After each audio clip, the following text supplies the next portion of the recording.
नमस्कार, साल के पहले दिन आपका स्वागत है कमोडिटी राउंडअप में। और आज हम बात कहां पर करेंगे? जीरे की, जहां पर पिछले साल में ये एक आउट परफॉर्मर कमोडिटी थी, चाहे आप एग्रो देखें या फिर नॉन एग्रो। और करीब करीब 95% की बढ़त के साथ जीरे में पिछले साल कारोबार हुआ था।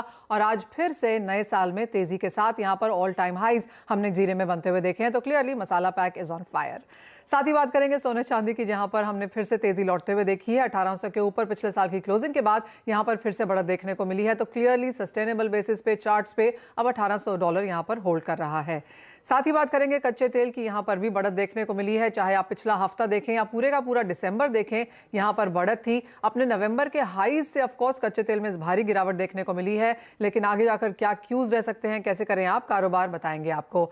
हमारे साथ जुड़े हैं निर्मल बैंक कमोडिटीज के कुणाल शाह, एलकेपी सिक्योरिटीज के जतिन त्रिवेदी। साथ ही साथ मसालों पे, जीरा पे बात करेंगे ऊंझा एपीएमसी के वाइस चेयरमैन अरविंद पटेल से। लेकिन शुरुआत यहां पर कच्चे तेल के साथ कर लेते हैं, क्योंकि $80 यहां पर होल्ड कर रहा है WTI के लिए, और 85 के आसपास के स्तर यहां पर ब्रेंट में भी बनते हुए दिखे हैं।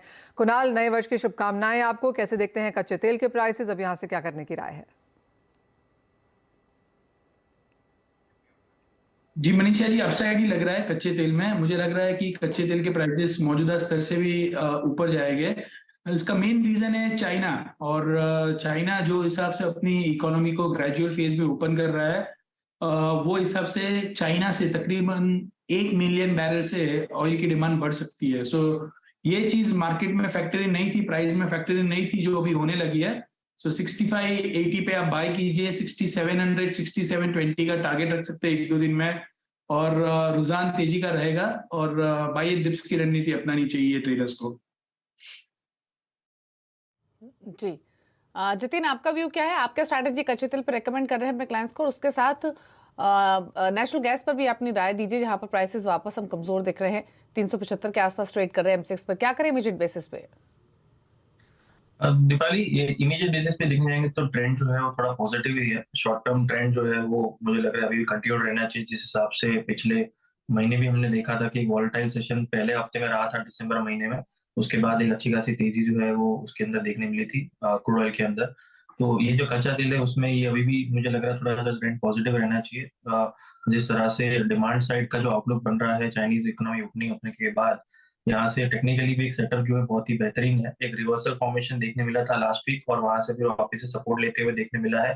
Towards the end of the week हमने देखा है कि थर्सडे और फ्राइडे के दिन अच्छी खासी बाउंस बैक देखने मिली है प्राइसेस के अंदर।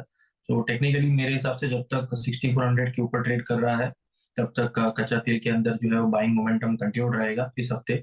6750 6800 ये इनिशियल रेजिस्टेंस है जो इस हफ्ते छूने की कोशिश कर सकता है कच्चा तेल एमसीएक्स पर। और साथ ही साथ में जो सपोर्ट जैसे मैंने बताया 6400 का, सो बाइंग ऑन डिप्स की रणनीति यहाँ पर फेवरेबल है। आज हालांकि गैप अप ओपनिंग हुआ है, ग्लोबल मार्केट जो है वो अभी भी हॉलीडे सेशन में है, तो कल ये मार्केट्स खुलेंगे। लेकिन आज के दिन जैसे हम देख रहे हैं कि गैप अप ओपनिंग है, क्योंकि शुक्रवार को देर रात हमारे मार्केट के बाद एक अच्छी खासी बढ़त देखने मिली थी। सो अभी बाय ऑन डिप्स की स्ट्रैटेजी रखिए। 6550 ये जो गैप है जो ओपन हुआ है वो गैप फिल होता है आज या कल में, तो वहां पर बाइंग की अपॉर्चुनिटी बनेगी।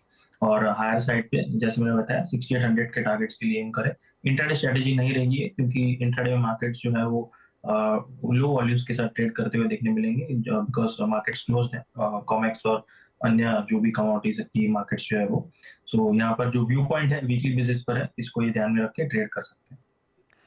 ओके, तो खरीदारी की राय यहां पर कच्चे तेल में है और बढ़त देखने को मिल सकती है। मांग वापस आएगी ऐसा बाजार को लगता है। अनसर्टिनीज यहां पर ऑफ कोर्स काफी सारी हैं, लेकिन मुड़ेंगे आप एक एग्रीकल्चर कमोडिटी की तरफ, जहां पर बहुत ज्यादा अनप्रेसिडेंटेड गेन्स हमने आते हुए देखे हैं। और वो है जीरा। 16,000 के लो से नियरली 30,000 तक के लेवल्स अब यहां पर देखने को मिले हैं। तो प्राइसेस यहां पर डबल होते हुए नजर आए हैं। 98% की बढ़त पिछले साल में, और तेजी इस वजह से भी है क्योंकि फसल कम है। हमने कैरी ओवर स्टॉक यहां पर कम आता हुआ देखा है, और जैसे जैसे जो आवक बाजार में आती रही है उसे पिकअप किया जा रहा है। चीन की मांग यहां पर दिसंबर जैन में निकली है, और आगे आगे फरवरी मार्च में यहां पर जब रमजान की या रमजान की मांग निकलेगी, बाजार उसको भी फैक्टर इन फिलहाल प्राइसेस में कर चुका है। तो अपर सर्किट के साथ यहां पर कारोबार।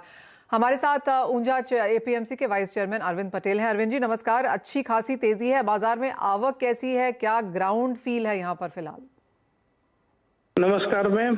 जीरा में पिछला इंटरव्यू में मैंने आपको बताया था जी कि 300 मार्केट टच होगा, और 300 के पार अब फिलहाल 330 के आसपास मार्केट ट्रेड कर रहा है और हाजिर मार्केट में भी 6000 से लेके 6500 के बीच हाजिर मार्केट भी पर 20 kg चल रहा है। इस पिछले कई सालों से ये भाव कभी देखने को नहीं मिले। इसके साथ साथ ये रीजन भी है कि जो कैरी फॉरवर्ड स्टॉक पिछले कई सालों से नहीं देखा गया, इतना लोएस्ट चल रहा है और इसी की वजह से ये मार्केट में अभी ये भाव है। दूसरा रीजन है कि जो नेक्स्ट क्रॉप आने वाला है जी उसमें भी संशय है। वेदर का सपोर्ट न रहने से जो नया क्रॉप आने वाला है मार्च अप्रैल में, उसमें भी धारणा ये बनी हुई है कि करीब पिछले साल या इसके इक्वल या मतलब 50 से 55 लाख बोरी का जो पिछले साल का क्रॉप आया था उसी के आसपास ही आने की उम्मीद है, अगर वो सेफ वेदर रहा और कंडीशन रहा तो भी। जी इसीलिए ये मार्केट फिलहाल इस लेवल पर चल रहा है। अरविंद जी, इतने हाई प्राइसेस पे क्या मांग पे कोई इम्पैक्ट पड़ा है? क्योंकि आगे जब हम जाते हैं, जब हम दिसंबर, जनवरी, फरवरी, मार्च की बात करते हैं तो चीन की मांग निकलती है, गल्फ कंट्रीज की मांग भी निकलती है, लेकिन क्या इतने हाई लेवल्स पे आपको लगता है एक्सपोर्ट थोड़ा सा यहाँ पर हिट हो सकते हैं? बिल्कुल आपने सही बताया। अभी जब ये मार्केट जो जिस लेवल पर चल रहा है उस पर 1 महीना या 1.5 महीने का जो अब समय बचा है, फरवरी 15 से नया माल शुरू हो जाता है, तब 1.5 महीने में ये मार्केट जो भी हाई बनाना है बना सकता है। उसके बाद नया माल जब मार्केट में आएगा तब ये मार्केट ये भाव में अभी स्थिर नहीं होगा, उसको नीचे गिराना पड़ेगा, क्योंकि क्वांटिटी में जब माल किसान लेके आते हैं ना तो उस टाइम और फिलहाल की जो सिचुएशन है साल के आखिर में पुराना स्टॉक कमजोर है और सट्टा की मार्केट हावी है। सट्टा की वजह से ही ये मार्केट में ज्यादा पिकअप दिखा गया है। आगे नया माल आने पर शायद ये भाव नहीं मिल सकते, ऐसी उम्मीद है कि इसमें जरूर एक गिरावट भी ऐसी ही देखी जाएगी जो अभी बढ़ा रहा है। ओके तो अरविंद जी, 2 चीजें और, अभी जो टोटल कैरी फॉरवर्ड स्टॉक है कितना एग्जॉस्ट हो चुका है, और दूसरी बात जैसे आपने कहा कि जब फ्रेश स्टॉक आएगा तब प्राइसेस इतनी तेजी से नीचे आएंगे। फरवरी से एक्सपेक्टेड है कि नए फ्रेश स्टॉक अराइवल आना शुरू हो जाएगा, तो अब क्या मान के चलें कि जो तेजी का पीक है वो बन चुका है, यहाँ से और तेजी हम नहीं देखेंगे या और भी ऊपर जाने की गुंजाइश दिख रही है फिलहाल नियर टर्म में प्राइसेस में? देखिए मैम, जो जिसके पास भी पुराना स्टॉक है वो काफी करीब 80 से 90% स्टॉक बिक चुका है हर किसी के पास, चाहे किसान हो या व्यापारी हो। और जो 10% माल बचा है वो 10% मायने कि 10 लाख के अंदर का स्टॉक है मार्केट में। अब जब 10 लाख से अंदर और साल जब पूरा होगा 15 फरवरी की बात करें तो मुश्किल से 2-4 लाख बोरी रह गया तो रह गया। ये सिचुएशन पर अभी की मार्केट है, इसलिए पुराना माल में मैं प्रॉफिट बुकिंग की ही सलाह दूंगा। लेकिन नया माल जब आए और अप्रैल और मार्च में करीब 25% माल बिक जाए और जो लेवल बनेगा वो लेवल पर फिर स्टॉक करने वालों को वापस एक बड़ा हाई देखने को मिलेगा।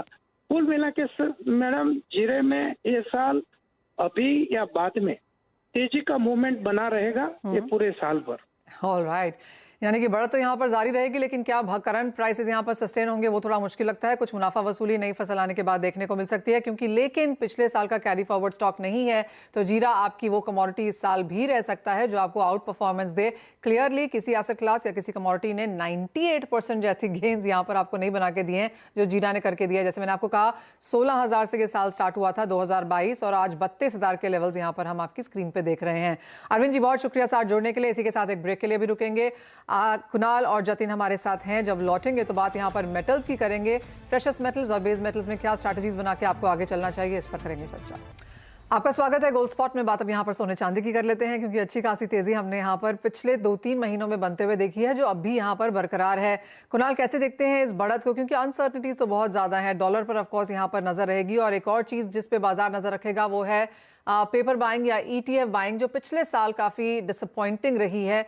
क्या आप उसको वापस लौटता हुआ देखते हैं, और इन करंट स्तरों से जहां पर भारतीय बाजारों में 55,000 के लेवल्स हैं, क्या करने की राय है इस क्वार्टर में, इस पूरे साल में? देखिए गोल्ड ने डॉलर टर्म्स में अगर आप देखेंगे तो 1% रिटर्न दिया है, यूएस डॉलर की बात कर रहा हूं मैं, dollar denominated return. So gold basically हमको इंडिया में, हमारी करेंसी डेप्रिशिएट हुई है, सो हमको इंडिया में जो रिटर्न दिखने मिला है 2022 में, that is because mainly because of the currency. So gold is still major under performer considering whatever is going on in the world. So my view is bullish, मुझे लग रहा है ऊपर जाएगा गोल्ड यहाँ से भी। सो अगर डॉलर इंडेक्स को आप देखिए 103.50 चल रहा है, जो 114.15 का पीक था। थोड़ा सा जो प्रेशर अभी गोल्ड में आ रहा है that is from US 10 year bond yield, जो लगातार बढ़ रही है, 3.4 से बढ़ के 3.8889 हो गई है। सो वो एक सेंटिमेंटली थोड़ा नेगेटिव है। सो एक बार वो अगर 4% या 4.05% होती है तो थोड़ा बहुत करेक्शन देखने मिलेगा, but as of now for trading के लिहाज से मैं अभी भी बाइंग के लिए ही रिकमेंड करूंगा। मुझे लग रहा है कि आप 55,100 पे बाई करके 55,350 का टारगेट रखिए, और ओवरऑल गोल्ड में ध्यान तेजी का बरकरार रहेगा। सो मंदी के लिए कोई ज्यादा ट्रिगर नहीं है अभी फिलहाल कि जिसको देख के हम ऐसा कह सकते हैं कि गोल्ड बहुत नीचे चला जाएगा, ऐसा कुछ, ऐसा कोई ट्रिगर्स नहीं है। Absence of bearish triggers right now in the market. एक बॉन्ड यील्ड जो है यूएस का, वही थोड़ा जो फैक्टर है जिससे कभी भी कोई छोटा मोटा करेक्शन आ सकता है। बाकी सभी फैक्टर्स गोल्ड के लिए बुलिश इंडिकेशन दिखा रहे हैं। ओके जतिन, आप भी तेजी में ही हैं क्या सोने पर, और अगर हाँ तो आपके हिसाब से बेहतर लेवल क्या है एंट्री लेने का? और दूसरी तरफ 55,000 के ऊपर गोल्ड तो होल्ड कर रहा है, सिल्वर स्लाइटली 70,000 के नीचे है, सिल्वर पर भी क्या स्ट्रैटेजी है? दीपाली देखिए 2022 के अंदर हमने गोल्ड को देखा था कि 50,000 एक बेस सपोर्ट की तरह एक्ट किया था। जब भी 50,000 के नीचे प्राइसेस ट्रेड होते थे, बहुत ज्यादा देर तक रहते थे नहीं, और वहां से बाइंग जो है वो भी मोमेंटम देखने मिल जाता था, mainly because of the rupee depreciation, rightly pointed bye my colleague Kunal also. और साथ में ही हमने देखा है कि पिछले 2 साल से कॉमेक्स के अंदर रिटर्न्स जो हैं वो ईयर ऑन ईयर बेसिस पे देखने जाएंगे तो फ्लैटिश है। 1823, 1829 ये जो है वो क्लोजिंग रही है पिछले 2 सालों से। 2021 दिसंबर की क्लोजिंग, 2022 की दिसंबर क्लोजिंग मोरलेस सेम इनलाइन ही है। उसके बीच में डेफिनेटली 15% गेन और 8 to 9% फॉल भी हो चुका है, जहाँ पे हमने 1600 के आसपास के लेवल्स भी देखे हैं और 2080 के लेवल्स भी देख चुके हैं 2022 के अंदर। लेकिन जो गेन्स जो होल्ड होना चाहिए वो नहीं हुआ था कॉमिक्स में, तो ये जो है वो आने वाला साल जो है वो बढ़त के साथ जो है इनिशियली देखने मिलना चाहिए। I think first 6 month itself जो है वो स्ट्रॉन्ग पॉजिटिव मोमेंटम जो है वो देखने मिलना चाहिए गोल्ड के अंदर। और rightly pointing with level perspective, जैसे मैंने बताया कि 50,000 का लेवल 2022 में एक सपोर्टिव जोन प्ले करते हुए देखने मिला था। अब जो है वो 2023 में ऐसा है कि जैसे 55,000 के ऊपर हम ट्रेड करना शुरू करेंगे और होल्ड करना शुरू करेंगे, तो ये जो है वो न्यू नॉर्मल बनना चाहिए। 55,000 जो एक बेस सपोर्ट जो है वो एक्ट करते देखने मिलना चाहिए आगे चलते हुए, जैसे हमने 50 का बैरियर देखा था, एक सपोर्ट लेते हुए देखने मिल रहा था पिछले साल। और जो आने वाला साल है उसके अंदर मुझे लग रहा है 55,000 जो है न्यू नॉर्मल एक रेट बन जाएगा सबके लिए, एक फैक्टर बन जाएगा कि 55 is the new normal now. So bullish momentum जो है वो पॉजिटिव ही है, व्यू पॉइंट भी पॉजिटिव है गोल्ड के लिए। और टारगेट्स के हिसाब से देखने जाए तो इमीडिएट बेसिस पर मेरा टारगेट बन रहा है 55,500, 55,600 on week to 10 days basis, और 54,800 जब तक होल्ड कर रहा है तब तक मेरे लिए व्यू पॉजिटिव है, वेरी शॉर्ट टर्म बेसिस की बात कर रहा हूँ। Silver on the other hand 70,500 का एक स्ट्रॉन्ग स्टिफ रेजिस्टेंस है, क्योंकि बेस मेटल के ऊपर भी थोड़ा सा प्रेशर बना हुआ है पिछले 2 हफ्तों से। सो जैसे ही सिल्वर के प्राइस 70,500 के ऊपर ट्रेड करना शुरू कर देते हैं और एक क्लोजिंग देना शुरू कर देता है, तो मुझे लगा एक स्पॉट ऑफ रैली जो है उसके अंदर भी ड्यू है, जो सीधा उसको 72,000 के ऊपर प्राइजेस सीधा लेके जाएगा, क्योंकि वहां पे कोई रेजिस्टेंस है नहीं मेरे हिसाब से 70,500 के ऊपर। सो आई थिंक बाइंग ही रहना चाहिए गोल्ड और सिल्वर दोनों के अंदर, शॉर्ट टर्म में भी और पोजिशनल बेसिस में भी। ऑलराइट, तो खरीदारी यहाँ पर सोने चांदी में करने की राय है, लेकिन एक ध्यान यहाँ पर मेटल्स पे डालना चाहिए। और कुणाल, यहाँ पर क्या व्यू है, क्योंकि बारिंग निकल और आयरन और बाकी सब मेटल्स ने यहाँ पर नेगेटिव क्लोजिंग दी है। अपने हाई से तो सभी मेटल्स गिरे हैं। शुरुआत यहाँ पर थोड़ी सी फ्लैट होती हुई जरूर नजर आई है, लेकिन इक्विटी मार्केट्स में सभी का मानना है कि मेटल्स इस साल भी आउट परफॉर्मेंस दिला सकते हैं। बाइंग कॉल्स के साथ यहाँ पर बातचीत है। अंडरलाइन कमोडिटीज क्या कर सकती हैं? You have to understand why metal prices are moving up. Metal prices इसीलिए बढ़ रहे हैं right now कि जो पेंटअप डिमांड है, 6 महीने से चाइना में लॉकडाउन चालू है।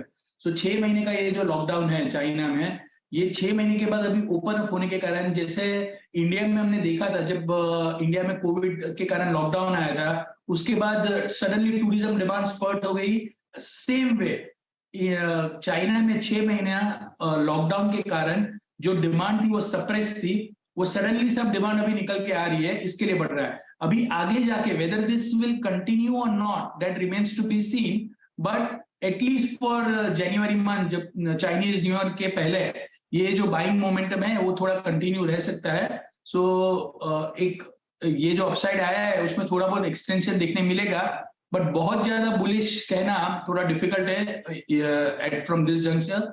सो कॉल के हिसाब से 720 में हम कॉपर बाय कर सकते हैं, 717 716 का स्टॉप लॉस लगा के, ऊपर में 726 728 तक के लेवल आपको देखने मिलेंगे।